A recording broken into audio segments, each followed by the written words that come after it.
Okay, assalamualaikum warahmatullahi wabarakatuh. Today we're gonna continue our lessons about dynamic routing.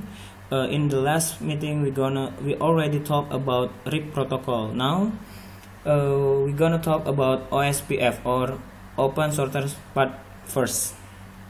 Okay, before we start our lab works today, you better watch the video about the explanation of OSPF. Okay, enjoy the video.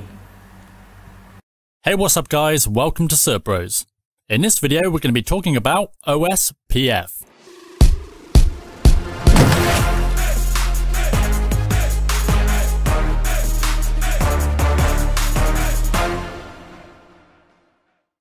Okay, so OSPF, what is it? Well, OSPF is a widely used and widely supported routing protocol. It's an open standard, meaning pretty much any router will support it. It's an interior gateway protocol, meaning it's been designed to be used within a single autonomous system.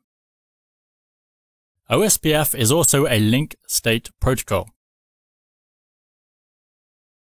So, the goal of a routing protocol is of course to learn routes. Now the way OSPF does this is by learning about every router and subnet within the entire network. The result is every router has the same information about the network as each other. The way routers learn this information is by sending out what's called link state advertisements, or LSAs. Now these LSAs contain information about the subnet, router, and some other network information. Once all LSAs have been flooded, OSPF keeps all of this information in a link state database. This is also known as an LSDB. The goal here is to have each router with the same information in their LSDBs.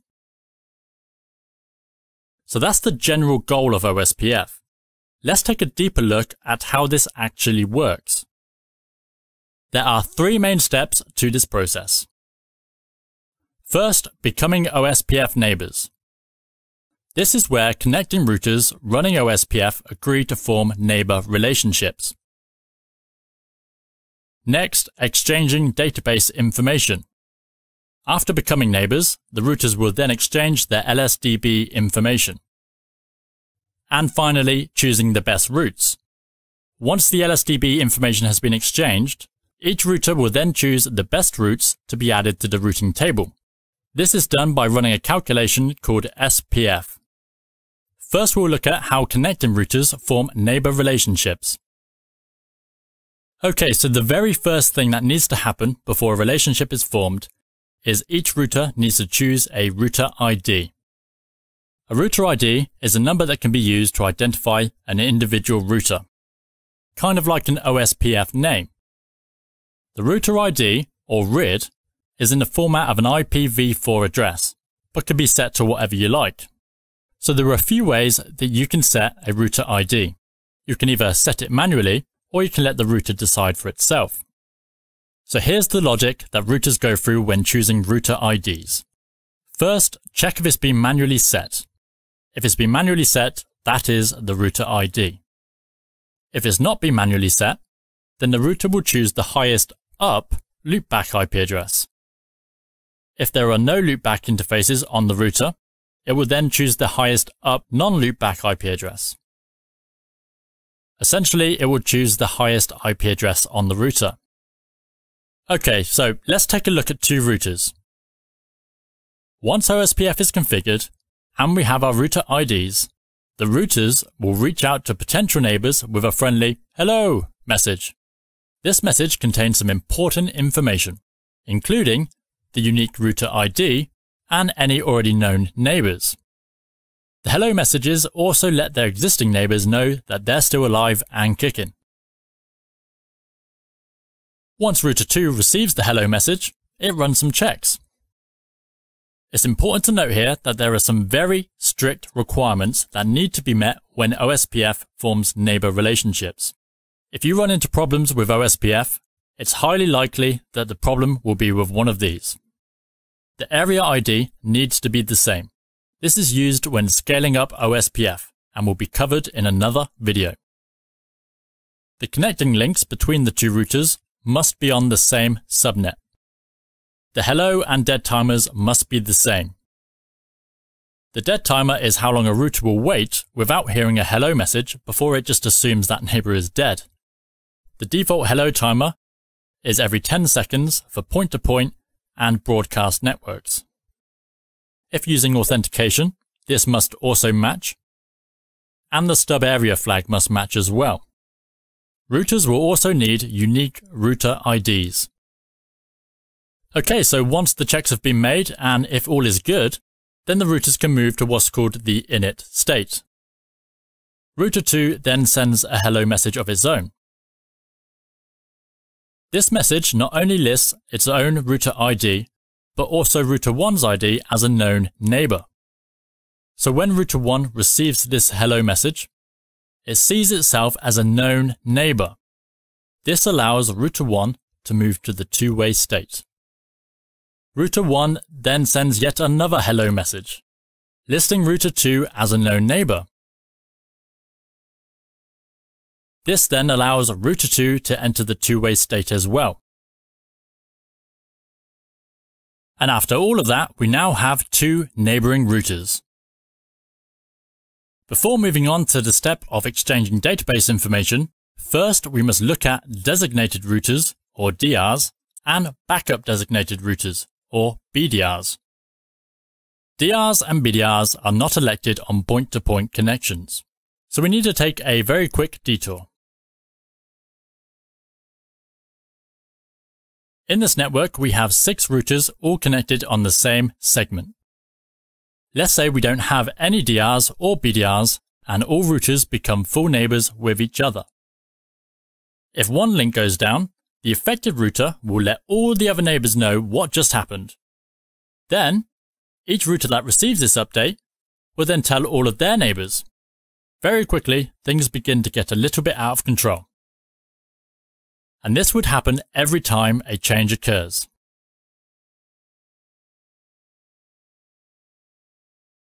Instead, a DR and BDR is elected. The election of a DR and BDR is done based on the highest OSPF priority. Now, the priority is set to 1 by default, but this can be changed to influence the election. If the priority ties, then the election is based on the highest router ID. When on the same segment, routers will only become full neighbors with DRs and BDRs. The other neighbors will remain in the two-way state we just looked at. This means every router will ignore updates unless they come from the DR. So let's look what happens now. So the link goes down, the router floods the updates, and the other routers ignore it. Then the DR refloods the update, and now the other routers pay attention. Ah, look at that. Much better. Okay, so back to our diagram. Once the exchange process starts, both routers enter the XStart state. At this point, the routers select a slave and master. This is based on the router ID. The master will control the sequence numbers and start the exchange process. Thankfully, we don't need to know much more than that. Now we move on to the exchange state. Both routers send each other a list of their LSAs. This is called a database description, or DBD. Now on to the loading state. Each router will look over the DBD and request any information it doesn't already have. The reason it does this is to prevent loops by requiring the routers to request the information rather than just firing out updates. So, as an example, router 1 sees that router 2 has the LSA for 192.168.3.0. So it says, can you send me over the 3.0 network? And then sends a request. This request is called a link state request, or LSR. Router 2 responds with sure, here you go, and sends a link state update, or LSU. Router 1 then sends over a link state acknowledgement, or LSAC. Now the same happens again for router 2. Router 2 sends a request for the 1.0 subnet.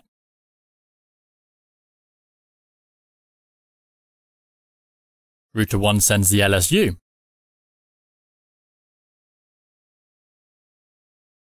And router 2 sends an LSAC.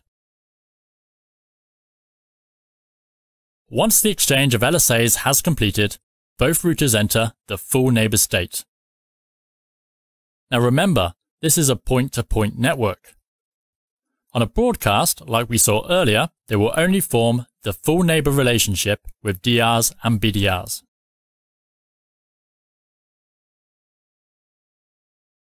Okay, so on to the last step, adding the best routes to the routing table. The way OSPF chooses the best routes is by using a metric called cost. OSPF cost is a value given to a link based on the bandwidth of that interface. The sum to work out the cost is the reference value, which is set on the router itself, and is 100,000 kilobits per second by default, divided by the interface bandwidth. Okay, so don't worry too much about the sum. Just try and remember these cost values. Serial interfaces. 1,544 kilobits per second. This is a cost of 64. Ethernet. 10,000 kilobits per second. A cost of 10. Fast Ethernet. 100,000 kilobits per second. This is a cost of 1. Now anything faster than Fast Ethernet will also be a cost of 1. Now you might be thinking that doesn't make much sense, and you'd be right. The way to change this would be to change the reference value in the sum we looked at earlier. This can be configured by you on the router itself. Let's go through a quick cost example and see how this works. Okay, so we have a 5-router network here. In this example, router 1 wants to add the route for 10.0.0.0 to its routing table. As you can see, it has 3 options. It can go through router 4, 2, or 5. To make this decision, it will do some simple math to calculate the cost of each one. First, router 4. The first link is 1,544 kilobits per second. So this is a cost of 64. The next link is also 1,544 kilobits per second. So another cost of 64. Finally, the last link is 10 megabits per second, which is a cost of 10. So all of this means the first route has a total cost of 138. Next, router 2. The first link is 10 megabits per second, so a cost of 10. Again, the next link is also 10 megabits per second. And we already know the last link is 10 megabits per second. So this means router 2 gives us the total cost of 30. Last but not least, router 5. The first link is 100 megabits per second this time. This means a cost of 1. The second link is also 100 megabits per second. And the last link, as we know, is 10 megabits per second. The total cost for router 5 is 12. So as I'm sure you've guessed already, the lowest cost is the best. So as router 5 has the best cost to the 10.0.0.0 subnet, this route is the winner and it is added to the routing table. Okay, so that is it for OSPF. There's so much more we could talk about, but I think that's enough for one video. If you liked this video, then remember to like, comment, and subscribe. Oh, and by the way, if you're sat there thinking, wait, what the f is a router? Well, that's just the way us Brits like to say router. Thank you for watching. Jaringan yang sudah kita buat sebelumnya. Oke, sebelumnya silakan di config dulu router, masukkan IP addressnya pada node yang ada di routernya sesuai dengan topologi yang ada pada layar berikut. Oke, jika sudah selesai, sekarang kita akan tentukan area dulu. Jadi di sini ada 3 area. Area pertama di sini, dalam menentukan area itu ya adalah area yang ada pada node yang ada di networknya. Di sini kan kita ada 3 kan, ada 1, 2, 3. Nah jadi sekarang kita tentukan dulu nih tentukan dulu networknya, areanya. Ini area pertama. Kemudian di sini untuk areanya kita pakai warna biru misalnya, warna biru. Oke. Ini area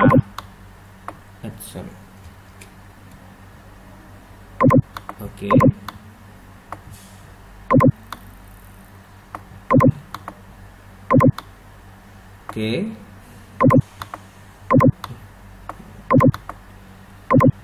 Sorry. Biar gampang. Yes.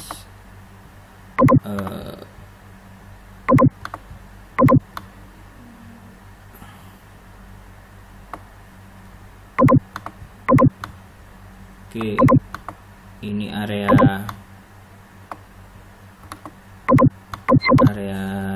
kedua ya. Oke, ini satu lagi area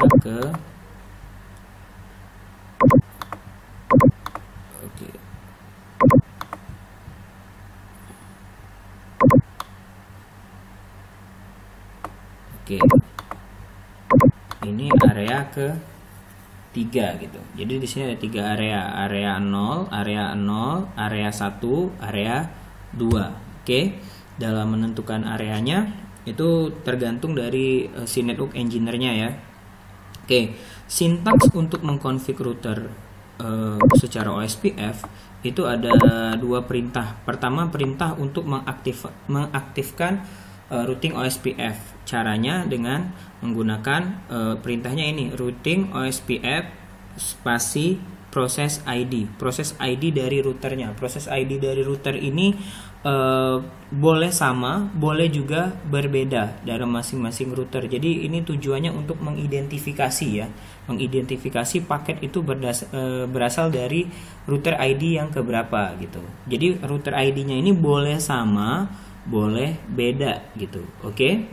Nah, kemudian setelah mengaktifkan OSPF routingnya, tugas dari masing-masing router adalah untuk mengadvertise network yang terkonek di jaringannya atau advertise connected network. Di sini perintahnya adalah seperti ini, network kemudian network address-nya, network address yaitu yang ini, wildcard mask dan area. Nah, wildcard mask ini apa? Wildcard mask ini adalah kebalikan dari si subnet mask. Di sini kan sudah ada nih subnet masknya /24, /30. Di sini juga ada /24. Nah, di sini maksudnya apa? Subnet mask itu yang dari /24. /24 ini dalam bentuk subnet mask ya. Ini adalah jumlah logika 1 yang ada di subnet masknya. Jadi contohnya seperti ini. Oke. /24 berarti jumlah logika 1 pada subnet mask berjumlah 24. Oke, di sini kita tulis 1 2 3 4 5 6 7 8 9 10 11 12 13 14 15 16 17 18 19 20 21 22 23 24. Nah, sisanya 0. 1 2 3 4 5 6 7 8. Nah, ini adalah subnet mask. Nah, subnet mask ini kan seperti yang kita sudah bahas di materi tentang IP address. Subnet mask itu terdiri dari 32 bit yang biner yang menunjukkan host ID dan network ID. Nah, ini network ID-nya, yang 1 menunjukkan network ID, yang 0 menunjukkan jumlah host atau host ID-nya. Ini network ID, yang logika 1 network ID, yang 0 host ID-nya. Ini kalau kita tulis dalam bentuk bilangan desimal 8 bit, jadinya seperti ini. 255 255.0. Ini artinya kita konversikan 1111 ini konversinya 255 111 255 0. Nah, wildcard mask adalah kebalikan dari subnet mask ini. Kebalikan. Jadi yang 1 jadi 0, yang 0 jadi 1. Oke? Tinggal kita balik aja. ini kan ada 8, 4, 5, 6, 7, 8. Tuh 2, 3, 4, 5, 6, 7, 8. Tuh 2, 3, 4, 5, 6, 7, 8. 1, 2, 3, 4, 5, 6, 7, 8. Oke, jadi wildcard masknya adalah untuk slash 24 adalah 0.0.0.255. Oke, jadi seperti itu. Oke, sekarang untuk slash 30. Oke, jadi di sini ada logika 1 pada subnet mask berjumlah 30. Oke, kita tulis dia itu di sini untuk per segmennya, per bagiannya itu ada 8 bit ya. Jadi kan ini kan ada 4 dikali 8 jadi 32. Oke, jadi pertama kita tulis dulu logika 1. 1, 2, 3, 4, 5, 6, 7, 8, 9, 10, 11, 12, 13, 14, 15, 16, 17, 18, 19, 20, 21, 22, 23, 24, 25, 26, 27, 28, 29, 30, 31, 32. Oke, ini atau kita tulis di dalam bentuk bilangan desimal 255, 255, 255, 252. Ini jadi kita konversi saja ya, kita konversi. Kalau bingung gimana cara mengkonversinya? Pakai kalkulator aja, seperti ini nih. Oke, kalkulator. Oke. Pakai kalkulator. Mana kalkulatornya ini? Belum muncul.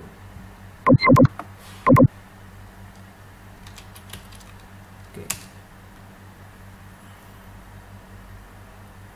Hah? Nggak muncul nih kalkulatornya. Oke, pokoknya pakai kalkulator ya, pakai kalkulator, pakai programmer. Saya nggak tahu nih ada apa. Mungkin laptop saya lagi ada masalah. Harusnya tadi muncul.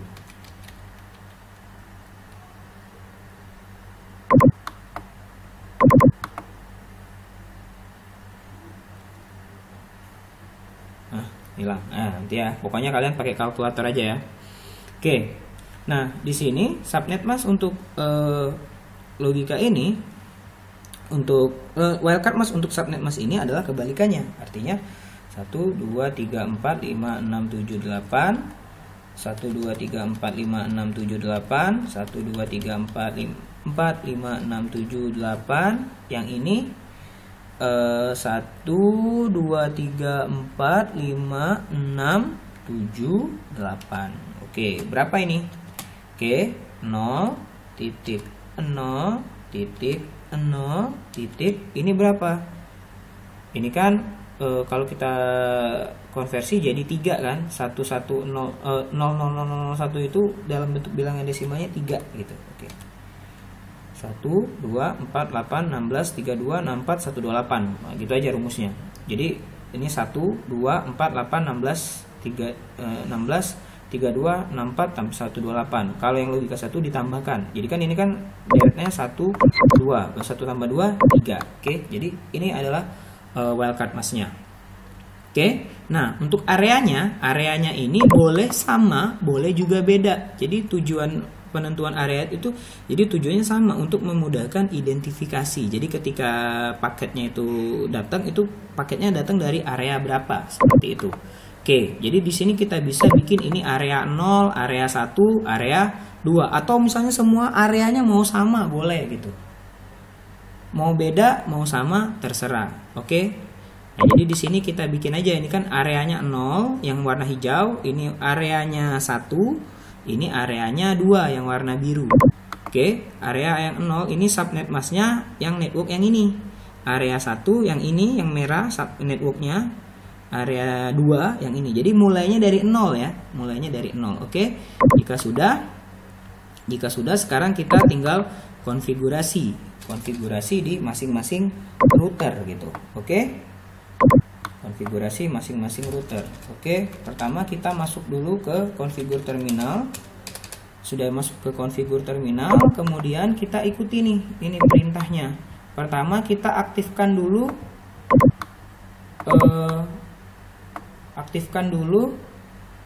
routing OSPF-nya seperti ini.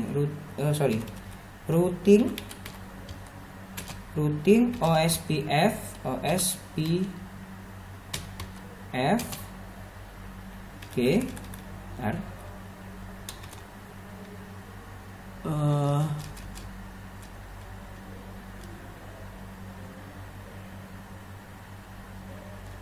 Oke, sorry, bukan routing tapi router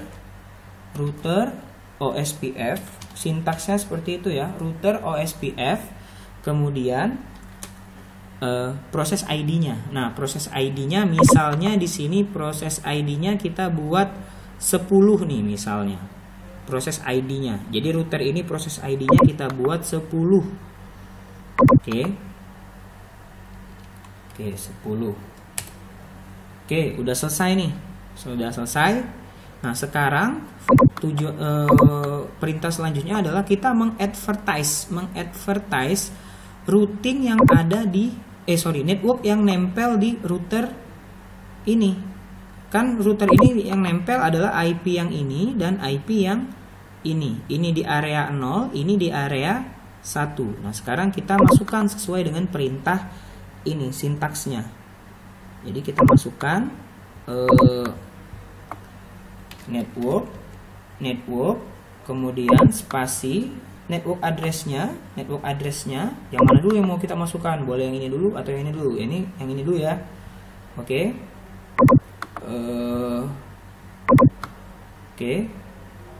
Network 172.16.10.0. Oke. Masukkan bukan subnet masknya tapi wildcard masknya. Ini kan /30. Wildcard masknya berapa? 0003. Areanya area berapa dia?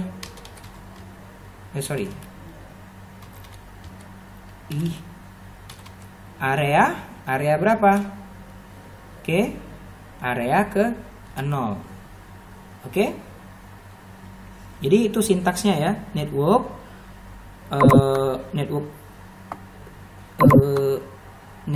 perintah network, kemudian network ID-nya, network number-nya, network address-nya, kemudian wildcard mask, kemudian areanya, area 0.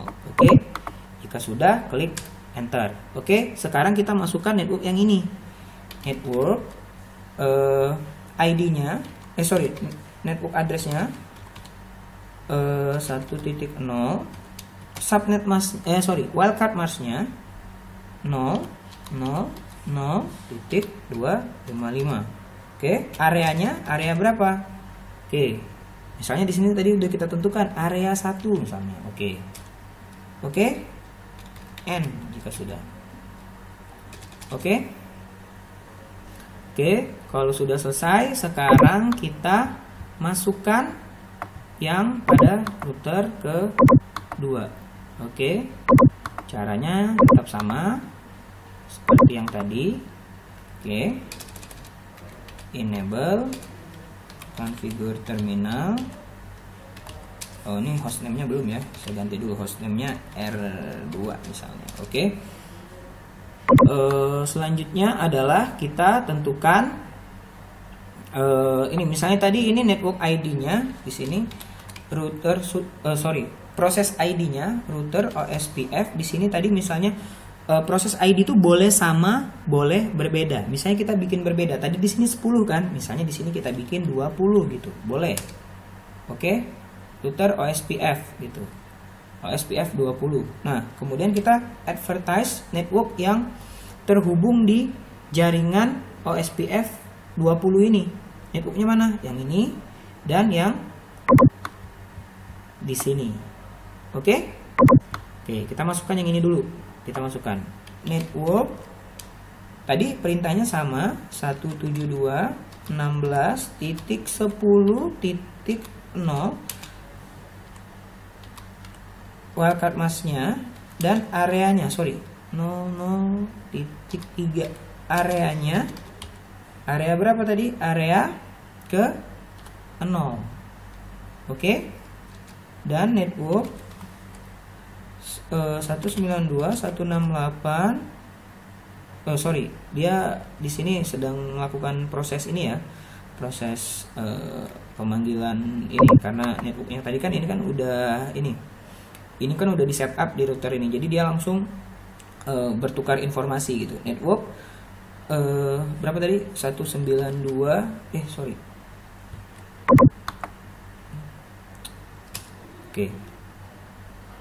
Kita ulang, masuk ke network yang selanjutnya. Network 192.168.2.0, wildcard masknya 0000255, area gak usah pakai titik, area 2. Kan tadi di sini area 1, di sini area 2.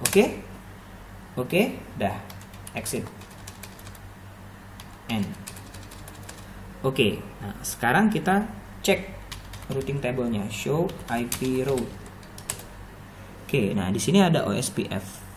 Oke, ke network ini ke 1.0 dia via ini. Perintahnya OSPF. Ini administrative distance-nya seperti ini. Oke. Nah, sehingga routernya sudah bisa saling terhubung. Nah, di sini saya udah setup nih routernya masing-masing IP di tiap router. Ini 1.2, di sini 2.2. Oke. Nah, sekarang saya ping. Ya. Saya ping dulu buat cek. Nah, ping 192.168.2.2. Oke, udah replay, udah connect. Jadi untuk OSPF seperti itu ya. Jadi berbeda dengan RIP yang kemarin. Kalau RIP kemarin tidak ada area, kalau ini ada area.